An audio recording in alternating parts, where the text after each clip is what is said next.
بسم الله الرحمن الرحيم. الحمد لله والعاقبة للمتقين ولا عدوان إلا على الظالمين. صلى الله عليه وعلى آله وأصحابه وسلم تسليما كثيرا إلى يوم الدين. أما بعد. abatuliriza abalungi mwenna buli omu gy'asinzira okubeera nga atuuliriza mbalamusa n'ekiramuso ekyava eri Allah subhanahu wa ta'ala, ng'era ekiramuso ekyo Allah kyagenda okulamusa abantu b'omu jjana. Tusaba Allah subhanahu wa ta'ala ffenna abasiraamu Allah ateeke mu bantu b'omu jjana bagenda okulamusa n'ekiramuso nti assalamu alaikum wa rahmatullahi wa barakatuhu. Omulundi ogwayita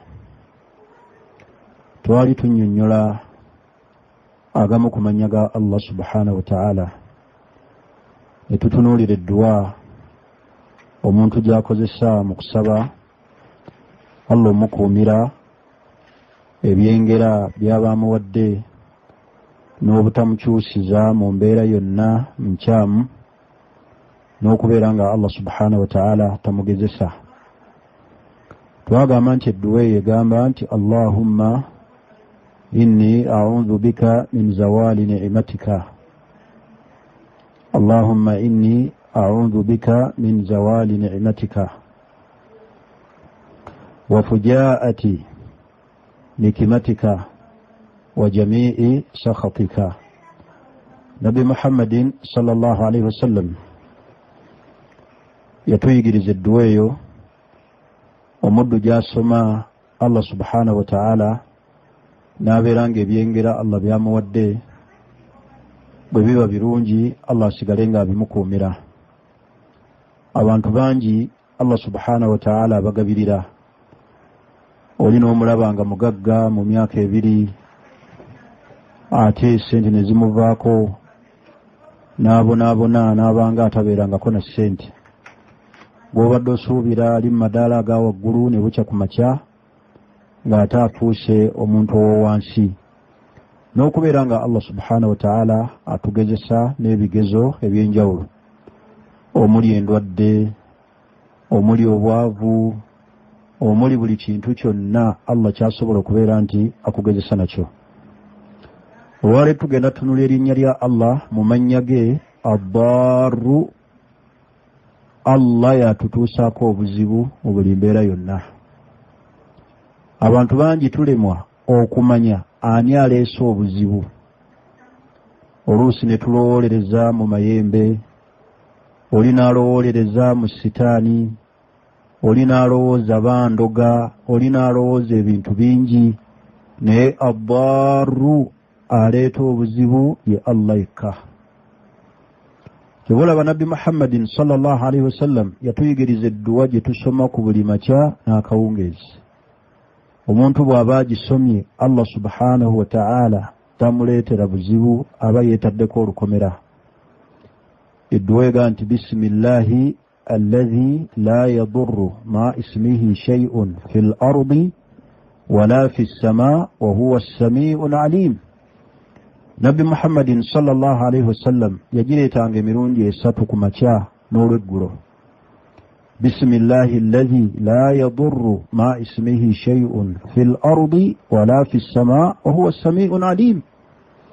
Omuntu bw'aba agiddiŋŋanye n'asembera eri Allah n'erinnya lye n'amusaba Allah aleme mutuusaako buzibu, Allah subhanahu wa ta'ala akukuuma n'akuteekako olukomera.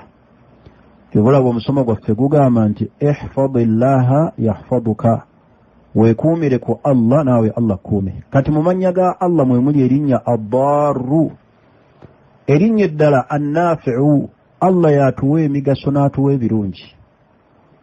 Kyebulaba abantu babeera mu nsi muno n'akaaba ebizibu. Oluusi yali mugagga, yalina obulamu, Allah n'amugezesa n'endwadde, yalina kino Allah n'amugezesa n'okutegeera, n'olaba omuntu ng'amajinni bwe gamukuba tava wansi. Abooluganda edduwa eyo nkulu mu dduwa omuntu z'ateekeddwa okubeera nga tabuusa maaso buli kanaku okubeera ng'agisoma. Kubanga abantu beera mu nsi muno nga tulina ebizibu ebyenjawulo naye ne tutategeera ani abireeta era ne tutategeera ani abijjawo aleeta embeera yonna erimu okutukosa ye Allah. Wabula Allah asobola okuyisiza ku bitonde ebirala olw'obubi obuli ate mu bitonde ebirala. Kyobola baba tugamba okusoma essuula qul a'udhu bi rabbil falaq min sharri ma khalaq wa min sharri ghasiqin idha waqaba wa min sharri an-naffathati fil 'uqad wa min sharri hasidin idha hasada. Obuzibu abasiraamu bwe tulina abamu twamanyira nnyo ebintu by'obusiraamu ne tutabitegeera. Kati essuula eyo tugiraba tugimanyi ffenna, naye essuula eyo omuntu bw'agisoma Allah amukingiriza ebintu bingi, hatta ne wobeera muswabu bil jinni ng'olina endwadde ezikusumbuwaza amajinni za shayatin, n'oddingana essuula eyo biidhinillah Allah subhanahu wa ta'ala Allah akuwonya. Naye ad-darru aleeta obuzibu, annafi'u atuwa ebirungi n'atuwa emigaso era n'ajjawo ebizibu ebyo ye Allah.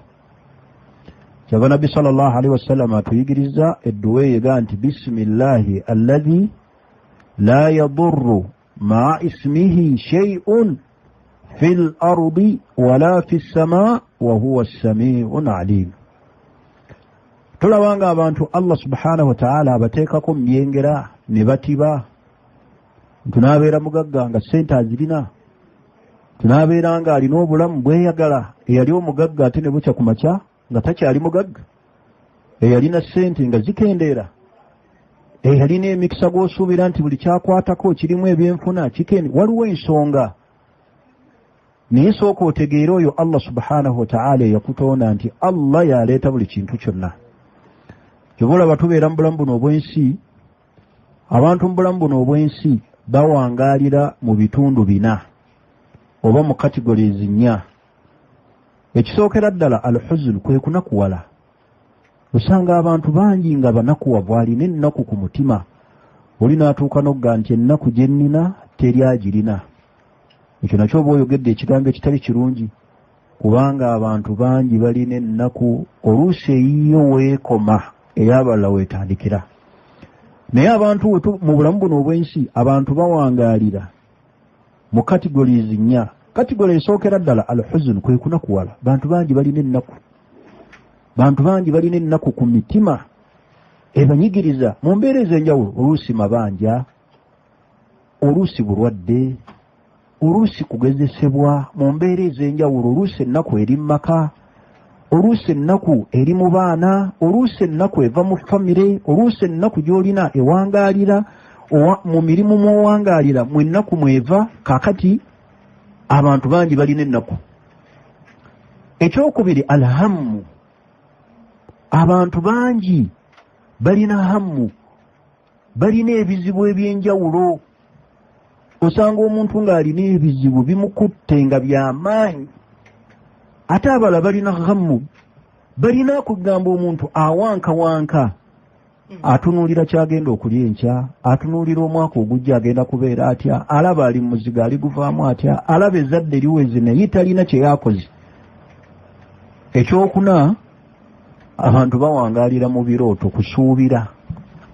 Senga kati nfuna obukadde 10 n'alikoze bwe nti, senga Katonda bizinensi eno gye nnina nkola bwe nti ne bwe nti. Abantu babeera mu birooto mu kusuubizibwa, ng'omitima gibasuubiza.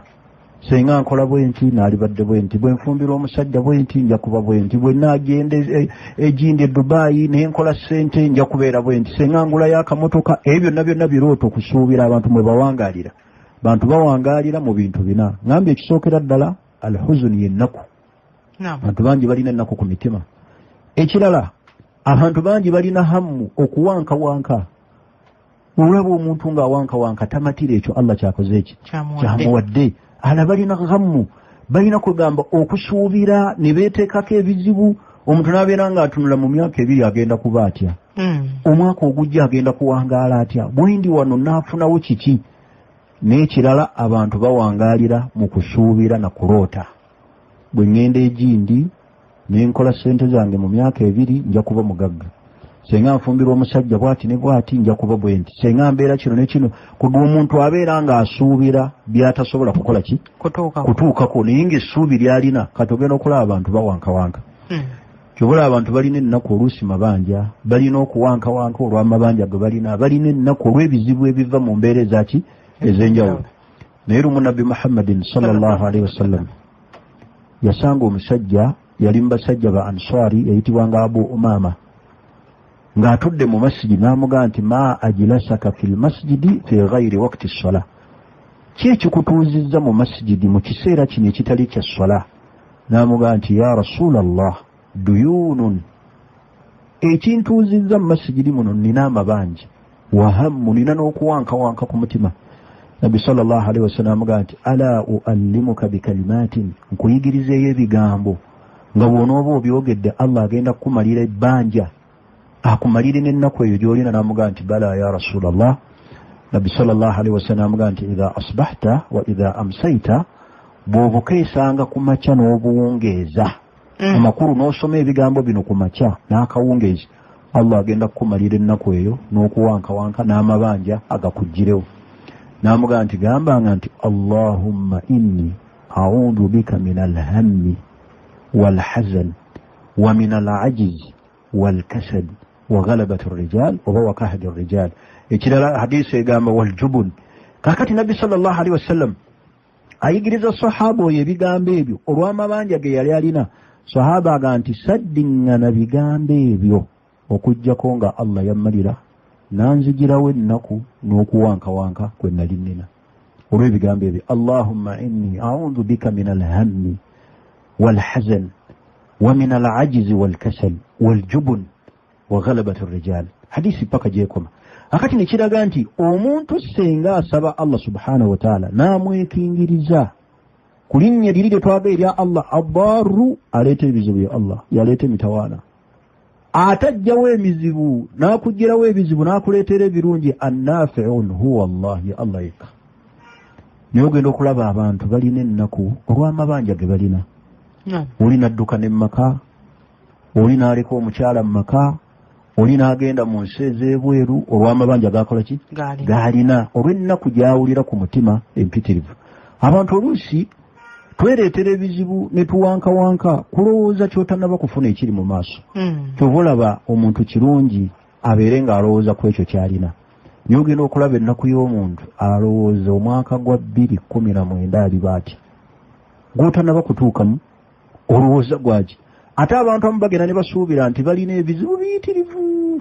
kituufu oyinza okuba olina ebizibu naye ate waliyo alina ebizibu ebitamanyi bibyo naye gwe weenywereze ku allah subhanahu wa ta'ala allah ajja kukusaasira weekwate ku mannya ge soma edduwa nabbi sallallahu alaihi wasallam ze yayigiriza naye nga ogenda okulaba ebizibu ebiri mu bantu wano mu kampala wano mu uganda amabanja oli yeewola mu kibiina bamubanja yeewola emmotoka bamubanja abamu beewola mu banki sente ne zibafuukira obuki obuzibu kakati ebizibu ebimu oluusi ffe tubyereetera naye nabbi sallallahu alaihi wasallam atuyigiriza tuvuunuse tutya ebizibu ebyo nga tetusoose nagenda mu nsaasi tuvuunuka tutya ebizibu ebyo nga tugenze mu shiriki soma amannya ga allah subhanahu wa ta'ala kubanga mwe muli baraka ng'ate amannya ge gonna allah subhanahu wa ta'ala malungi osome edduwa nabbi sallallahu alaihi wasallam ze yayigiriza lwaki abantu abamu allah subhanahu wa ta'ala abagezesa n'abaleetera emitawaana n'olaba omuntu ng'agamba nali mugagga naye sikyalina ssente nze gw'olaba nali bwenti naye kati ndi bwenti ssente zankendeerako gw'olaba nze nina amabanja gampitiriddeko kwegamba oluusi allah n'ateeka omuntu mu bigezo allah asobola okuleetera omuntu ekigezo nga kya bulwadde n'alwaza omuntu okumala emyaka n'emyaka nga mulwadde allah asobola okugezesa omuntu ng'amugezesezza na bwavu allah n'amuleetera obwavu nga tasuubira na kusuubira nti asobola okuddayo okugaggawala oluusi allah aleeta okugezesa omuntu nga n'okugezesa kwennyini kuvudde mu famire ye mumaka nga allah amuleetedde ekizibu kiri awo naye biki allah kwasinziira agezesa omuntu ekisookera ddala al-ujubu wattakabbur omuntu okwemanya n'okwekuza neyeekuluntaza omuntu ebbanga lyamala ng'alimu okwemanya neyeekuluntaza yeerabawo buli kiseera, alaba buli kirungi kyonna akikola ki? Akigwanira. Abantu abo Allah subhanahu wa ta'ala bava mu nsi muno ng'abagezesezza okubalaga nti yasembayo. Allah asobola okuleeta ebizibu n'akuleetera ekigezo kyonna nga kivudde ku kwemanyako, nga Allah ayagala kukumalamu kajanja mampaati ago okakkane osobole omutegeera. Bameka balina ssente ng'ebigambo bye boogera bagireegerera bantu. Naye ne bukya ku makya ne bagaa nti oyo omusajja gw'olaba ku mulembe gwa Amini yalinanga ssente. Naye nga kati omulaba wali atambuza bigere atunda n'amayirungi. Abo gye bali. Allah asobola okuleetera omuntu ng'ekikuleetedde ekyo ky'olaba kye wali olina ne kikuvaako nga kyali kirungi. Ujubu wa takabbur. Kwemanya okwekuluntaza. Oluusi weemanyiza ku bantu n'oyogera ebigambo ebitali birungi. Nga Allah batugamba nti wakuulu linnaasi husna. Abantu mwogere nabo nga mwogera nabo ebigambo ebirungi. Oluusi takabburu ne weerabawo ne weemanya n'ojeemanya amateeka ga Allah nga tofaayo. Ekyokubiri aliwoko fi shiriki, abantu okweraguzalaguza n'ebyawongo. Oli agenda n'ayagala obugagga ate bunaaleeta amajini. Oli n'ayagala obugagga n'asooka asaddaaka omwana wansi w'ekizimbe. Oli n'ayagala obugagga n'agamba busimanyi agenze mu luginati. Kakati bugenda okufundikira bwe buti nga Allah amuleetedde ekigezo nga kiyisemu ebyo byennyini byabadde akola nga bitasobola kukivaamu. Bantu bangi Allah bameka abaleesa amayembe ate ne gabafuukira ebiki ebizibu. Kakati ebiseera ebisinga obungi ebintu Allah byatusuulamu byatuleetera Allah kiva ku nsonga, ngambye ensonga esookera ddala al-ujubu wa takabbur, kwemanya. Ekyokubiri aliwoko fi shiriki, abantu okweraguzalaguza n'ebyawongo. Oliganaga naloose nga gundi andoga, naloose nga kino ndi kino ne kino. Ebyo oluusi biva mu ebyo Allah subhanahu wa ta'ala bituba tukola. Allah subhanahu wa ta'ala n'ayisizaamu n'akugezesa. Akati oleeta otya amajini awaka n'oleeta amayembe awaka ne gatandika n'okukosa abaana bo. Omukyala wo n'afuuka ekyeneena, abaana bo ne bafuuka bonna ne bagongobala. Naye nga gwe kennyini gwe wafuuka ensonga kubanga oyagala obugagga, oyagala Allah akolere kino, naye ng'ate oyita mu bintu ebyokweraguza n'okusamira. Ekyokusatu, Allah atera okuleeta n'agezesa omuntu attasakhutu min qadaa'illah, okunyiigira okusalawo kwa Allah wa kadarihi, n'okugera kwe wa adamu ridha bihi, n'obutasiima ekyo Allah kyaba aleese. Ensonga ey'okusatu, Allah kwayisiza agezesa omuntu, oba akugezesa na bulwadde, oba akugezesa na bwavu, oba akugezesa na mabanja, attasakhutu min qadaa'illah, okunyiigira okusalawo kwa Allah wa kadarihi, n'okugera kwe. Abantu bangi Allah wasalawo n'aleeta ekintu terutera kusiima, tunyiiga buki? Bunyiizi. Omuntu n'ayombera ddala nga Allah alina omusiiba gw'aleese, nga Allah amugezesezza, omulabira ddala nga ebigambo ebimuvaamu si biki? Si birungi. Katonda nze yanneerabira, Katonda tali feya, Katonda nze gwabonyaabonya bw'ati, nze akola kino ne kino. Kwe oli n'ayogera ku Katonda ebigambo ebitaliimu kusiima. Allah waawa omuntu n'amuwa ebirungi oba n'amuwa ssente, oluusi tetukuyita kugera kwa Allah. Buli atera ogamba magezi ge n'amaanyi, ffe famire yaffe eri bweti, famire yaffe enfunyi, era nze nasoma nnyo. Naye bangi abasomye nga ate ne ssente bazikola ki? Tebazirina. Naye ogenda okulaba omuntu nga Katonda bwa Allah bw'aba aleese ekigezo, n'aleeta bwavu, n'aleeta embeera yonna, omuntu oyo ogenda okulaba ng'anyiiga ng'ayogera ku Allah ebigambo ebitasaanira. Katonda bw'atyo. Ye Katonda fe yatwerabira, ankubye omuggo. Katonda ye bw'atyo bw'afaanana. Katonda wa mwoyo si mwenkanya. Oli ogenda okulaba ng'ayogera ebigambo olw'okuba Allah amugezesezza. Hatta abamu batuuka n'okubuuza Katonda namukola ki? Kati ebbanga ly'omala ng'onyiigira okugera kwa Allah, Allah atera okukugezesa osobole okutegeera nti akola byonna ye Allah. Wa adamu ridha bihi, abantu abasinga obungi tebasiima Allah byatuwadde. Buli w'osiima ate Allah akwongera.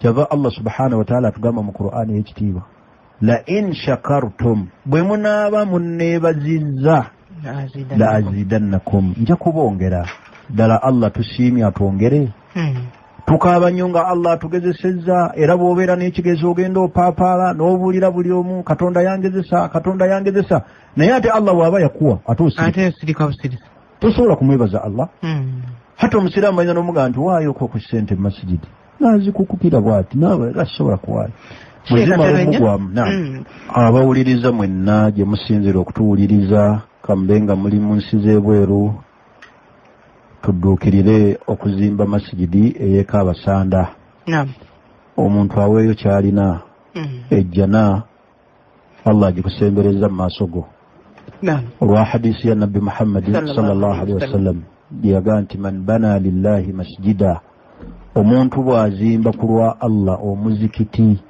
bana Allahu lahu baitan fil janna Allah amuzimbira ennyumba mu jjana kasita obanga olina kyowaddeyo noga ennyumba ya Allah ezimbibwe oba waddeyo omutwalo aba Allah naye ng'ejjana egulwa mutwalo ejjana tegulwa mutwalo tegula kakadde tegula ssente mmeka naye ekyo kyowaddeyo olw'obulungi bwa Allah Allah akuzimbira ennyumba mu jjana ate bw'obanga owaayo kati tuli ku bantu Allah baleetera ebizibu bw'oba olina kyowaayo waayo sabe Allah omugwe nti ayi Allah nange kino kinzigirewo kino nkikoze ku lulwo nzimbye omuzikiti gw'ogweka abasanda wadde sijja gusaaliramu naye nsaba Allah nange onzigirewo kino abooluganda tujumbire ebintu nga bino ebirungi kubanga babitusembereza tetubiisaako maaso tubyanguyire tubeere nga tuyimirizaawo ennyumba ya Allah subhanahu wa ta'ala leero weetuli enkya tetuliiwa Mashallah. N'olw'ensonga etufeenyo. Barakallahu fika Sheikh.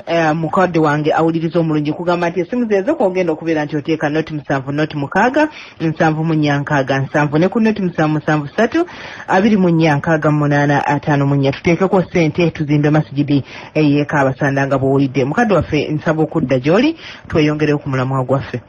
Omulamwa gwe tuliko tugamba nti erinnya lya Allah ad-Darru aleeta obuzibu bwonna ate annaafi'u yajjawo obuzibu n'atuleetera ebirungi. Tubadde tuli ku nsonga ze tunnyonnyola nti lwaki abantu Allah abaleetera ebizibu. Oli n'agamba nali mugagga naye ssente zikendedde, nali bwenti naye kino nina amabanja mayitirivu. Twagambye ekisookera ddala al-ujubu wattakabbur, abooluganda okwemanya n'okwekuluntaza tukyejjemu. Beera ne ssente naye ng'omanya abantu, beera ne ssente nga tolinaamu kwekuza, beera ne ssente oyambe buli kintu kyonna ekyetaagisa okuyambibwa.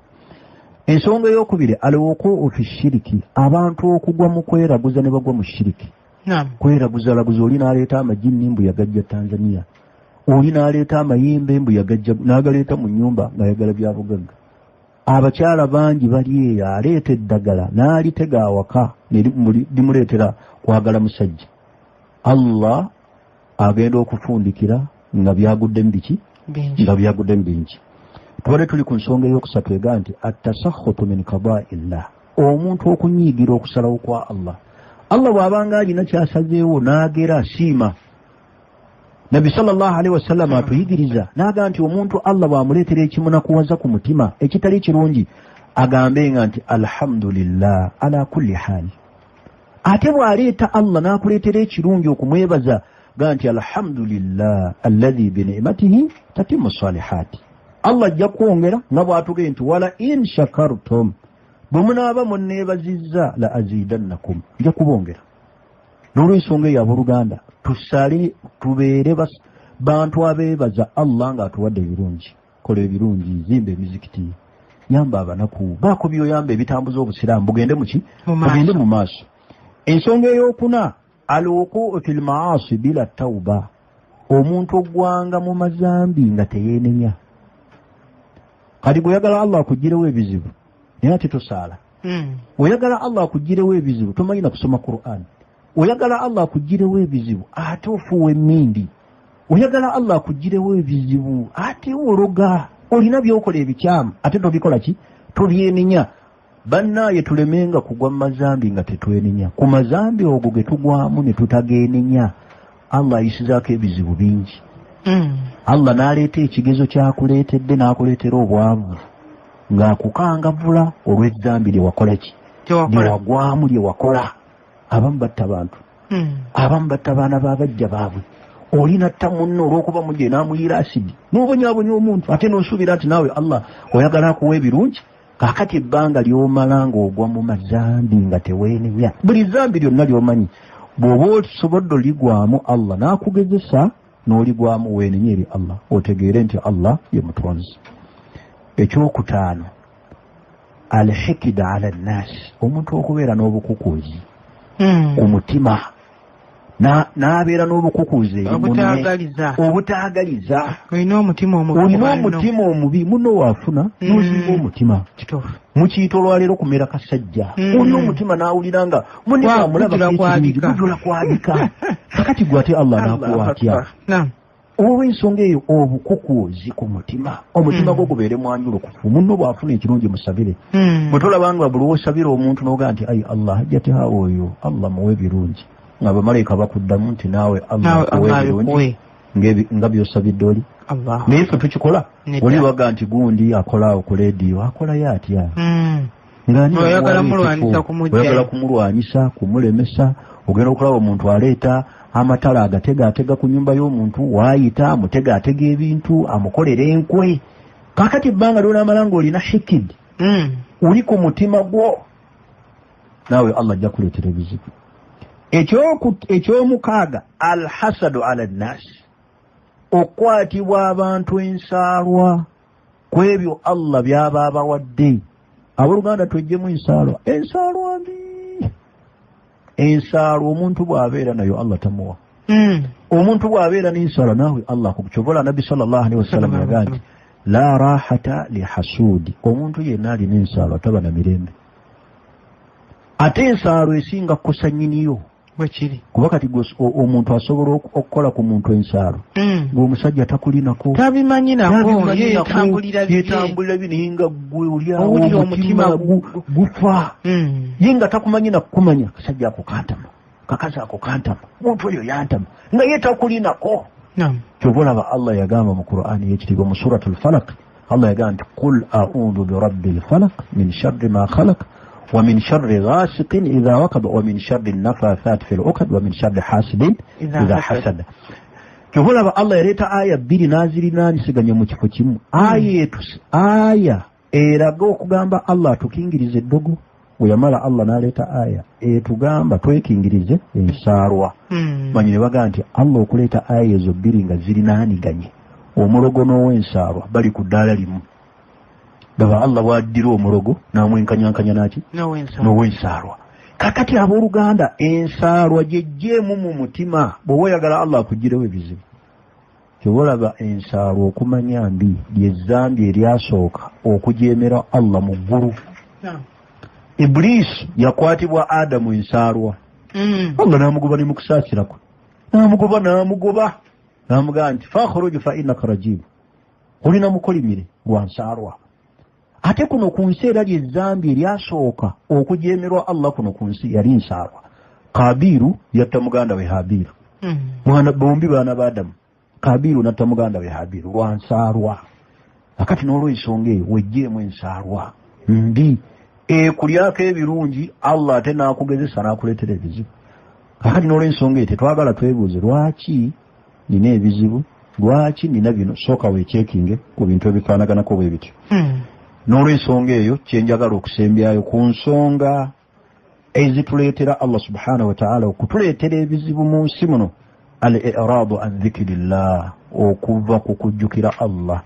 Olina abeera nga talina budde wadde obwogerako Allah, talina budde busaala, talina budde butendereza Allah, azikaali ez'okumakya tazisoma, azikaali ez'akawungeezi tazisoma, kwegamba ebintu ebirimu okutendereza Allah tabikola ki? Yabiviirako ddala. Amateeka ga Allah yagakuba emabega. Waman a'rada an dhikri fa inna lahu ma'ishatan danika. Allah yagamba omuntu wakuba mabega amateeka ge agenda okubeera mu bulamu bwa kanyigo, owangaala obulamu bwo nga buli mu kanyigo.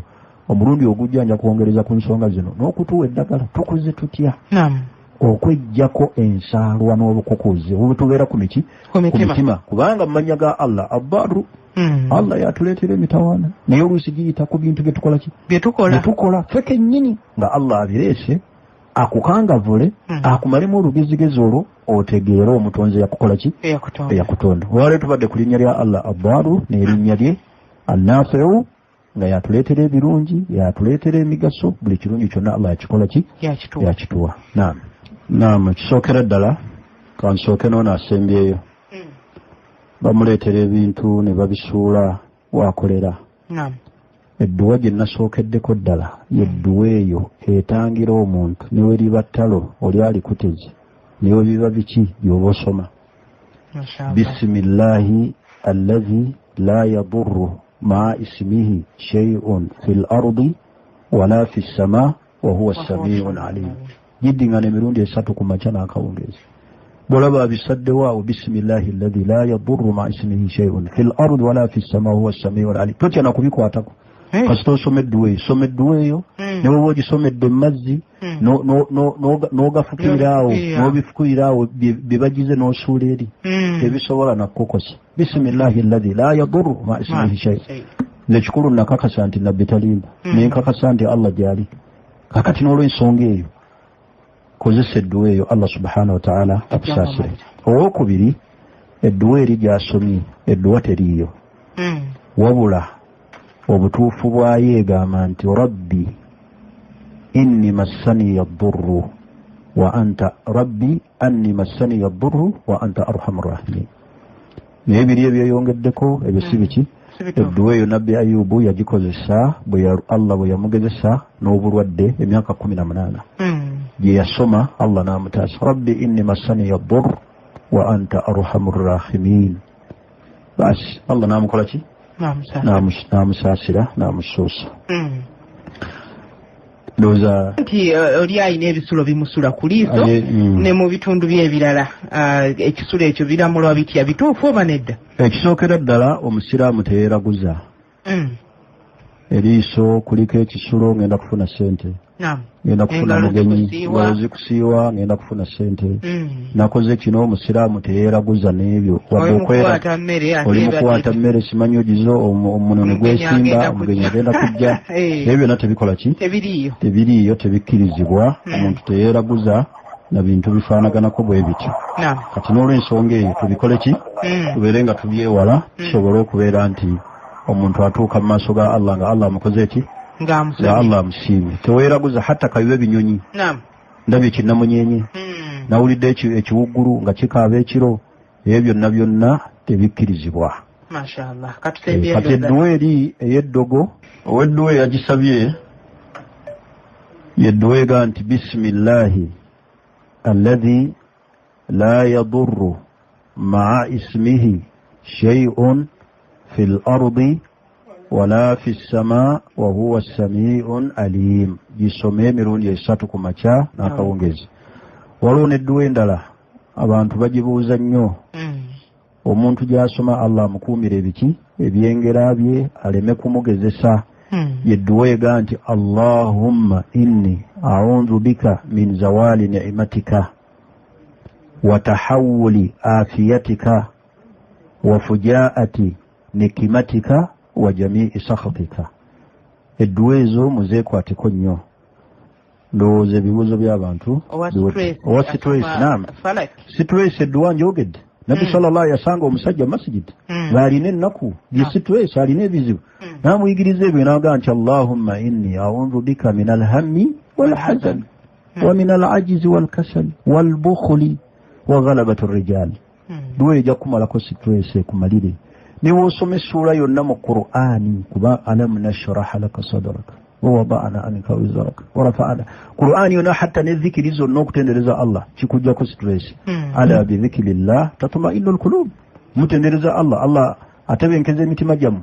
Kati Qur'ani yonna gy'oba osomye naye edduwa eyo nkulu nnyo ku stress. N'olw'ensonga eyo mugisome Allah subhanahu wa ta'ala abamalire ebizibu byammwe. Ndowooza olwaleero tukomye awo. Batumidde nnyo abadde batuwuliriza mwenna ab'Amadina Islamic abatuwuliriza Jati Fatuma nkutumidde nnyo. Waliwo omuganda waffe Kasasa ku Mubisi mwenna tubatumidde nnyo era nga eddala sabe ebinilla tujja saba Allah abasaasire mwenna abasiraamu abadde batuwuliriza wano mu Uganda n'ebweru wa Uganda.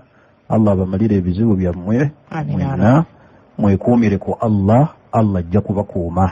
Wassalamu alaikum wa rahmatullahi